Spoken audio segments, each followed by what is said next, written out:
तो हेलो दोस्तों, इस वीडियो में हम जानने वाले हैं सामाजिक के अतीत का पहला पार्ट, जिसका नाम है यूरोप में राष्ट्रवाद। यूरोप में राष्ट्रवाद का प्रारंभ या फिर उदय। यूरोप में राष्ट्रवाद की पहली स्पष्ट अभिव्यक्ति प्रारंभ 1789 में फ्रांसीसी क्रांति के साथ हुई। क्रांति से पहले फ्रांस पर निरंकुश राजा लुई 16वें का शासन। क्रांति के बाद फ्रांस की संप्रभुता राजतंत्र से निकलकर फ्रांस की जनता में हस्तांतरित हो गई। फ्रांस में सामूहिक पहचान और अपनेपन का भाव। फ्रांस में क्रांतिकारियों ने फ्रांस के लोगों को सामूहिक पहचान की भावना पैदा करने के लिए निम्न कदम उठाए। पितृभूमि और नागरिक विचारों पर बल दिया गया, जिन्हें संविधान के अंतर्गत समान अधिकार प्राप्त थे। एक नया फ्रांसीसी तिरंगा झंडा अपनाया गया, जिसने पुराने झंडे का स्थान ले लिया। एस्टेट जनरल का नाम बदलकर नेशनल असेंबली कर दिया गया। नेशनल असेंबली का चुनाव सक्रिय नागरिकों द्वारा किया जाने लगा। नई स्तुतियाँ रची गई, शपथें ली गई और शहीदों का गुणगान हुआ।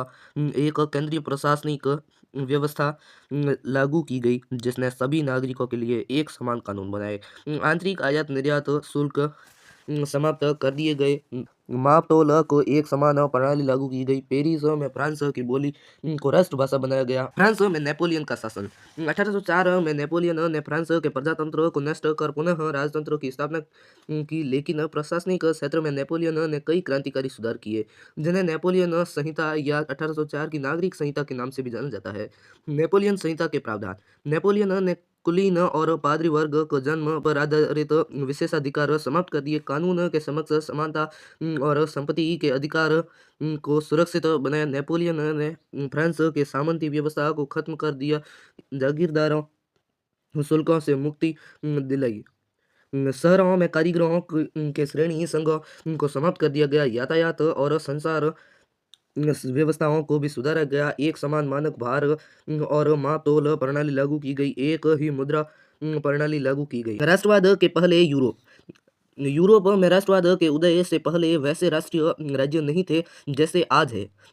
आज के जर्मनी, इटली, स्विट्जरलैंड पहले विभिन्न छोटे-छोटे राज्यों और कैंटनों में बँटे हुए थे। प्रत्येक राज्य का अपना स्वायत्त क्षेत्र का और शासक होता था। पूर्वी और मध्य यूरोप निरंकुश राजतंत्र के अधीन। इन इलाकों में रहने वाले लोगों की कोई सामूहिक पहचान नहीं थी। अक्सर वे लोग अलग-अलग भाषाएँ बोलते थे और विभिन्न जातीय समूहों में बँटे हुए थे। उदाहरण के लिए ऑस्ट्रिया और हंगरी पर शासन करने वाला हैब्सबर्ग साम्राज्य कई क्षेत्रों में जन समूहों से मिलकर बना था। हैब्सबर्ग साम्राज्य में टिरोल, ऑस्ट्रिया, सुडेटेनलैंड, लombardy, वेनेशिया और गालिसिया, बोहेमिया आदि क्षेत्र शामिल थे।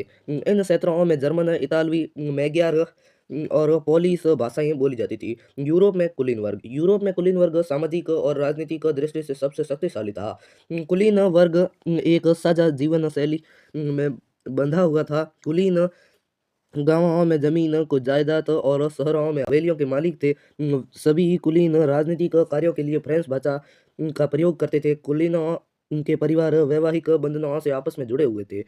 संख्या बल के हिसाब से कुलीन वर्ग एक छोटा समूह था। उदारवाद का अर्थ। उदारवाद यानी शब्द लैटिन भाषा से लिया गया है। लिबर लिबर है, जिसका अर्थ है आज़ाद।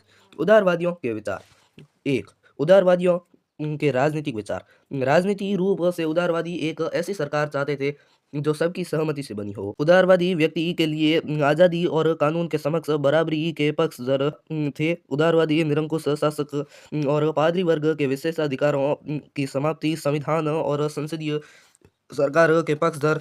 उदारवादियों की आर्थिक विचार। आर्थिक रूप से उदारवादी निजी संपत्ति पर बल देते थे, साथ ही मुक्त बाजार में वस्तुओं तथा पूंजी का आवागमन पर नियंत्रण समाप्त करना चाहते थे। नेपोलियन ने छोटे-छोटे 39 राज्यों को एक महासंघ बनाया, जिनमें प्रत्येक की अपनी मुद्रा का मापतोल प्रणाली थी। 1833 हैम्सबर्ग से न्यूरेमबर्ग जाकर अपना माल से होकर गुजरना पड़ता था और प्रत्येक बार लगभग 5% सीमा शुल्क देना पड़ता था। उदारवादी ऐसी व्यवस्था को खत्म कर एकीकृत आर्थिक प्रणाली के पक्ष में थे। 1834 में प्रशा के पहल और जोलवेराइन शुल्क संघ की स्थापना की गई, जिसमें व्यापार अवरोधों को समाप्त कर दिया तथा मुद्राओं को 30 से घटाकर 2 कर दिया। उदारवादियों के सामाजिक विचार। उदारवादी समाज के सभी वर्गों में मताधिकार देने का पक्ष में नहीं थे। वे केवल संपत्तिवान पुरुषों को ही मताधिकार देना चाहते थे, अर्थात उदारवादी महिलाओं और पुरुषों को समान अधिकार देने के पक्ष में नहीं थे। वियना सम्मेलन व फ्रांस के नए रूढ़िवाद की स्थापना। 1815 में वाटरलू युद्ध में ब्रिटेन, रूस, प्रसा और ऑस्ट्रिया जैसी यूरोपीय शक्तियों को मिलकर नेपोलियन को हरा दिया तथा यूरोप के लिए एक समझौता तैयार करने के लिए इन सभी को प्रतिनिधि ऑस्ट्रिया की राजधानी वियना में एकत्रित हुए। इस सम्मेलन की अध्यक्षता ऑस्ट्रिया के चांसलर ड्यूक मेटरनिक ने की। 1815 की इस वियना संधि के मुख्य उद्देश्य उन सारे बदलावों को समाप्त करना था जो नेपोलियन ने लागू किए थे। फ्रांसीसी क्रांति के दौरान हटाए गए बुर्बो वंश को पुनः सत्ता से बहाल कर दिया गया। फ्रांस से उन इलाकों को वापस छीन लिया गया जिन पर नेपोलियन ने कब्जा किया था। फ्रांस की सीमाओं को कई नए राज्यों में स्थापित कर दिए ताकि सीमाओं पर कई नए राज्य स्थापित कर दिए ताकि भविष्य में फ्रांस विस्तार न कर सके और फ्रांस की सीमा के उत्तर में नीदरलैंड, दक्षिण में पिडमोंट राज्य स्थापित किए गए। फ्रांस की पश्चिमी सीमा पर प्रसा को नए इलाके सौंपे गए, जबकि ऑस्ट्रिया को उत्तरी इटली का नियंत्रण सौंपा गया। पूर्व में रूस को पोलैंड का हिस्सा दिया गया। इन सभी परिवर्तनों के बावजूद वियना में नेपोलियन द्वारा स्थापित 39 राज्यों वाले जर्मन महासंघ को बरकरार रखा गया। 1815 में नेपोलियन की हार के बाद यूरोपीय सरकारें रूढ़िवादी भावना से प्रेरित थी। रूढ़िवादी मानते थे राजतंत्र, चर्च, सामाजिक ऊंच नीच, संपत्ति, परिवारवाद बनाए रखना चाहिए। जुसेप्पे मैज़िनी ऐसा ही वह व्यक्ति था। इटली का क्रांतिकारी जुसेप्पे मैज़िनी, उनका जन्म 1807 के जेनोवा, स्विट्जरलैंड में हुआ और वह कार्बोनरी के गुप्त संगठन का सदस्य बन गया। 24 साल की युवावस्था में लिगुरिया के साथ क्रांति करने के लिए और भूमिगत संगठनों की स्थापना की। पहला था मॉर्सेई, यंग इटली और दूसरा बर्न में यंग यूरोप, जिनके सदस्य पोलैंड, फ्रांस, इटली और जर्मन राज्यों को समान विचार रखने वाले युवा थे। मैज़िनी का विश्वास था कि ईश्वर की मर्जी के अनुसार राष्ट्र ही मनुष्य की प्राकृतिक इकाई थी, अतः इटली छोटे राज्यों और प्रदेशों के पैबंद की तरह नहीं रह सकता था। उसे जोड़कर राष्ट्रों के व्यापक गठबंधन के अंदर एकीकृत गणतंत्र बनाना ही था। यह एकीकरण ही इटली की मुक्ति के आधार पर हो सकता था। उसके इस मॉडल की देखा देखी जर्मन, फ्रांस, स्विट्जरलैंड और पोलैंड के गुप्त संगठन कायम किए गए। मैज़िनी द्वारा राजतंत्र के मारे विरोध करके प्रजातांत्रिक गणतंत्र के अपने स्वप्न से मैज़िनी ने रूढ़िवादियों को हरा दिया। मेटरनिक ने उसे हमारी सामाजिक व्यवस्था के सबसे खतरनाक दुश्मन बताया। यूरोप में क्रांतिकारियों का युग 1830 से 1848। यूरोप में 1830 से 1848 के काल को क्रांतियों का काल भी कहते हैं, क्योंकि इस दौरान यूरोप में कई हिस्सों में रूढ़िवाद और निरंकुश राजतंत्रों के विरुद्ध क्रांतियां हुई। इन सभी क्रांतियों का नेतृत्व उदारवादी राष्ट्रवादियों ने किया, जिसमें प्रोफेसर, शिक्षक, क्लर्क, व्यापारी आदि मध्यम वर्गीय लोग शामिल थे। फ्रांस की जुलाई क्रांति 1830। फ्रांस में जुलाई 1830 में विद्रोह हुआ। 1815 में बहाल किए गए बुर्बो वंश को उदारवादियों ने उखाड़ कर फेंका। उनकी जगह एक संवैधानिक राजतंत्र स्थापित किया गया, जिसका अध्यक्ष लुई फिलिप या फ्रांस की इस क्रांति का प्रभाव पूरे यूरोप पर पड़ा। मेटरनिक ने इस संबंध में टिप्पणी की थी कि जब फ्रांस छींकता है तो पूरे यूरोप को सर्दी जुकाम हो जाता है। फ्रांस की जुलाई क्रांति से ब्रुसेल्स में भी विद्रोह भड़क गया, जिसके फलस्वरूप Brussels United Kingdom of the Netherland से अलग हो गया। यूनान में क्रांति। 15वीं सदी में यूनान ऑटोमन साम्राज्य का हिस्सा था। यूरोप में क्रांतिकारी राष्ट्रवाद की प्रगति से यूनानी भी 1821 में आज़ादी के लिए संघर्ष करने लगे। यूनानी कवियों और कलाकारों ने यूनान को यूरोपीय सभ्यता की पालना बताकर प्रशंसा की और मुस्लिम साम्राज्य को ऑटोमन तुर्की के खिलाफ जनमत जुटाया। अंग्रेज कवि लॉर्ड बायरन ने धन इकट्ठा किया और युद्ध करने के लिए यहाँ 1824 में बुखार से उनकी मृत्यु हो गई। अंततः 1832 की कुस्तुनतुनिया की संधि ने यूनान को एक स्वतंत्र राष्ट्र की मान्यता दी।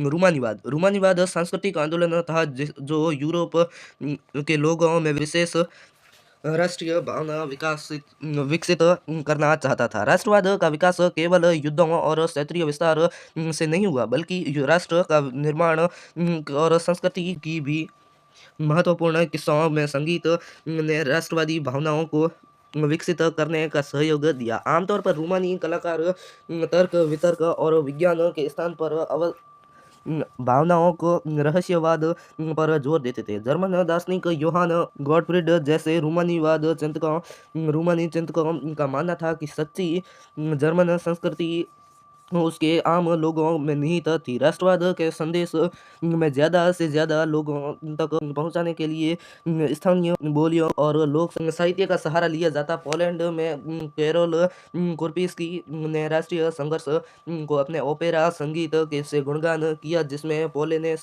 मजूरका जैसे लोक नृत्यों को राष्ट्रीय प्रतीकों में बदल दिया गया। जर्मनी के जैकब ग्रिम व विल्हेम ग्रिम ने लोक गाथाओं का संग्रह कर उनका उपयोग राष्ट्रवादी भावना विकसित करने के लिए किया। भाषा ने भी ये राष्ट्रीय भावना विकसित करने के लिए महत्वपूर्ण भूमिका निभाई। पोलैंड में पोलिश भाषा रूस का विरुद्ध संघर्ष का प्रतीक रूप देखी जाने लगी। फ्रांस में 1848 की क्रांति में फ्रैंकफर्ट संसद 1848 में अनेक यूरोपीय देशों में गरीब, बेरोजगारी और भुखमरी से ग्रस्त किसानों और मजदूरों का विद्रोह कर रहे थे। उसी समय पढ़े लिखे मध्यम वर्ग की भी क्रांति हो रही थी। फरवरी 1848 में क्रांति से फ्रांस के राजा को राजगद्दी छोड़नी पड़ी। फ्रांस में गणतंत्र की घोषणा की गई। जर्मनी, इटली, पोलैंड जैसे यूरोप के अन्य भागों में भी संविधान और राष्ट्रीय एकीकरण की मांग होने लगी। 18 मई 1848 में जर्मनी को फ्रैंकफर्ट शहर में सेंट पॉल चर्च में 1831 में निर्वाचित प्रतिनिधियों को फ्रैंकफर्ट संसद को अपना स्थान ग्रहण किया। फ्रैंकफर्ट संसद ने जर्मन राष्ट्र के लिए एक संविधान का प्रारूप तैयार किया। फ्रैंकफर्ट संसद की अध्यक्षता पर्सा के राजा फ्रीडरिख विल्हेम चतुर्थ को सौंपी गई, लेकिन उसने इसे अस्वीकार करते हुए उन राजाओं को साथ दिया जो निर्वाचित सभा के विरोधी थे। फ्रैंकफर्ट संसद में मजदूरों और कारीगरों का प्रतिनिधित्व नहीं था, जबकि मध्यम वर्ग का प्रभाव अधिक था। सेना और कुलीनों के बढ़ते विरोध के कारण फ्रैंकफर्ट संसद का भंग कर दिया गया। जर्मनी के एकीकरण की शुरुआत पर्सा ने की। पर्सा ने राष्ट्रीय एकीकरण के आंदोलन का नेतृत्व किया।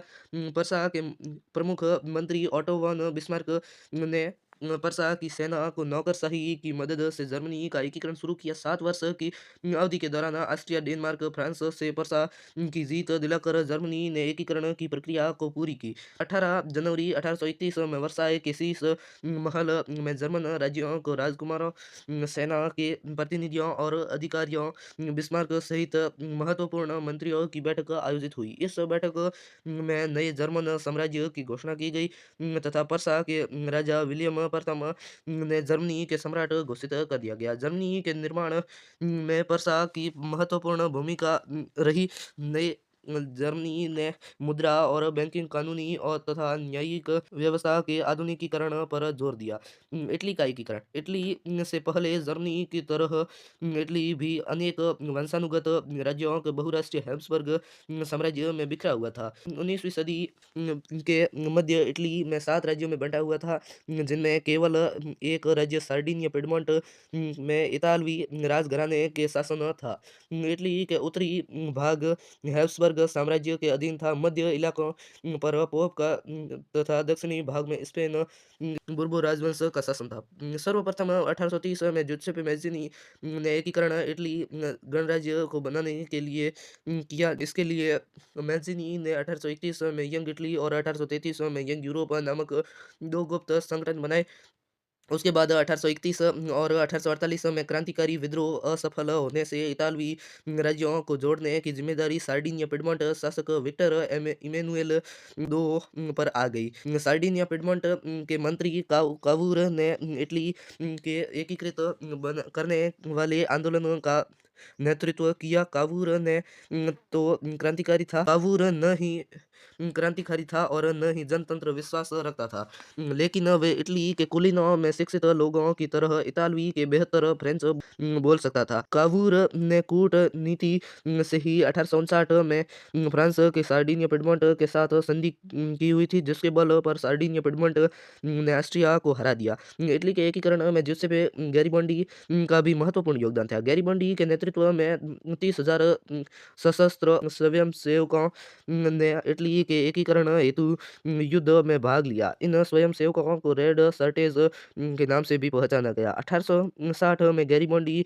ने दक्षिणी इटली के सिसिलियों के राज्य में प्रवेश हेतु एक्सपीडिशन ऑफ द यौड हजारों लोगों का अभियान का नेतृत्व किया। गैरिबल्डी के नेतृत्व में स्वयंसेवकों की सेना में पेपल राज्यों से लड़ने के लिए रोम गई, जो इटली के एकीकरण में बाधा थी। 1861 में इमैनुएल दो ने एकीकृत इटली का राज्य घोषित कर दिया गया। जुसेपे गैरिबल्डी 1807 से 82 संभवतः इटली के स्वतंत्रता सेनानियों में सबसे मशहूर था।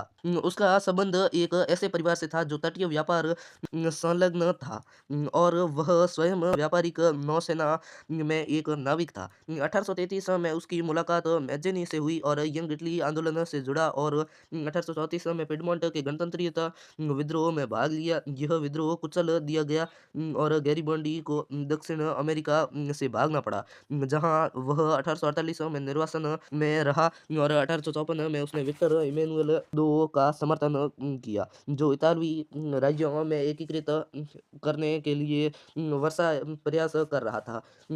1860 में गैरिबल्डी ने दक्षिण इटली की तरफ से एक्सपेडिशन ऑफ द थाउजेंड हजार लोगों के अभियान का नेतृत्व किया।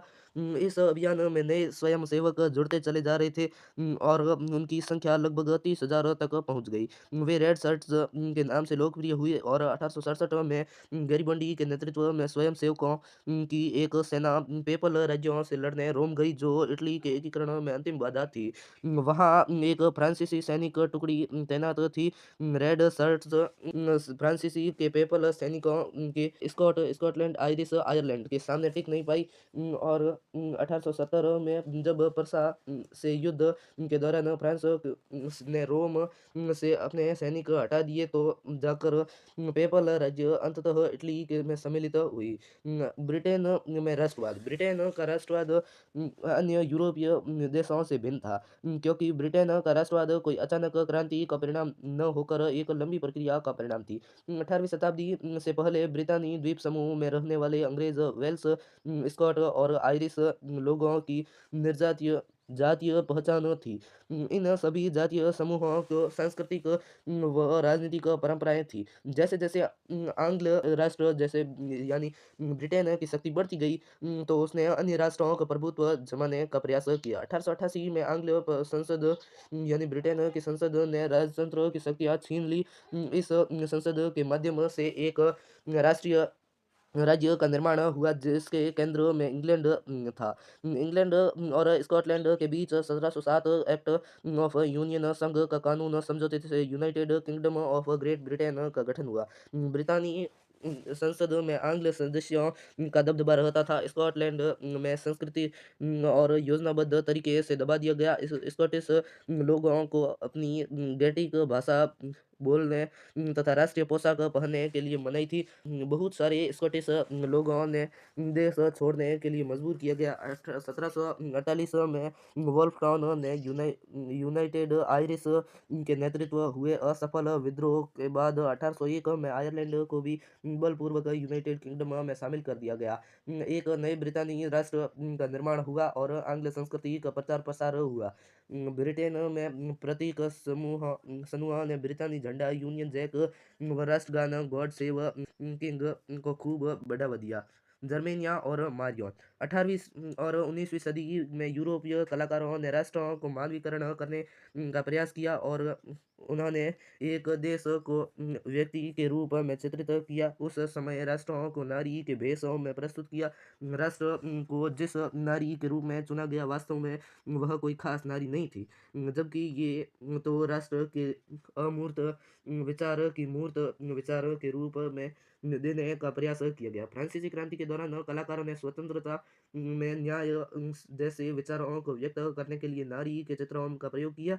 आदर्शों और प्रतीकों के व्यक्त किया। स्वतंत्रता से टूटी हुई जंजीर व लाल टोपी के रूप में तथा न्याय के आंखों पर पट्टी बंधी हुई व हाथ में तराजू के लिए नारी के रूप में दिखाया गया।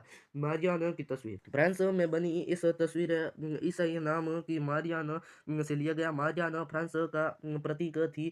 उसके चिन्ह का स्वतंत्र और गणतंत्र में लाल टोपी, तिरंगा और कलंगी उसके प्रमुख प्रतीक थे। मारियाना की तस्वीरें सार्वजनिक चौकों पर लगाई गई ताकि लोगों को राष्ट्र मात्र याद आती रहे। मारियाना की छवि सिक्कों और डाक टिकटों पर अंकित की गई। जर्मेनिया की तस्वीर जर्मन राष्ट्र के प्रतीक रूपक जर्मेनिया की तस्वीर 1848 में चित्रकार फिलिप वेट ने बनाई। जर्मेनिया के बलूत वृक्ष का मुकुट पहने हुए दिखाया गया, जो वीरता का प्रतीक थी।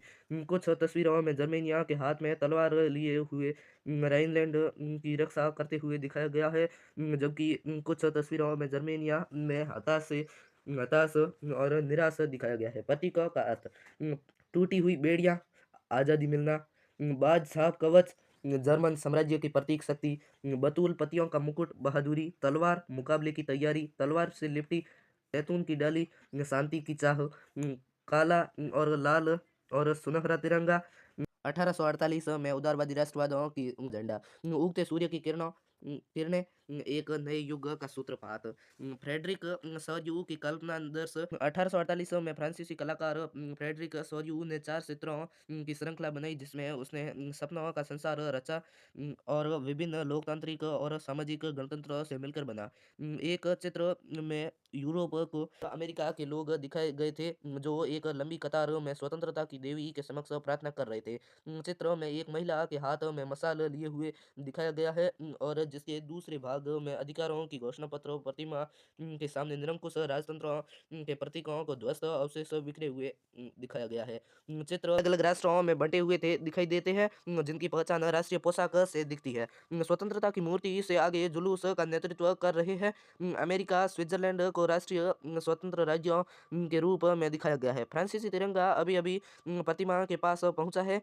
उसके पीछे जर्मनी के लोग काला, लाल और सुनहरा झंडा लिए खड़े हैं। सौर्यू के इस काल्पनिक संसार में कल्पना आदर्श से यूटोपिया का नाम दिया गया।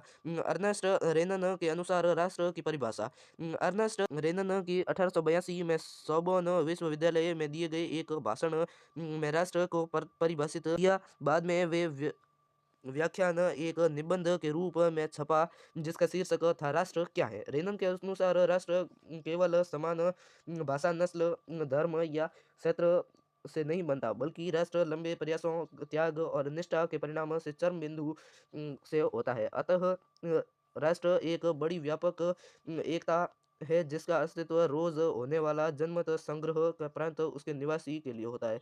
तो इसी के साथ हम इस वीडियो का भी करते हैं अंत। मिलते हैं हम अगले वीडियो में, तब तक के लिए धन्यवाद।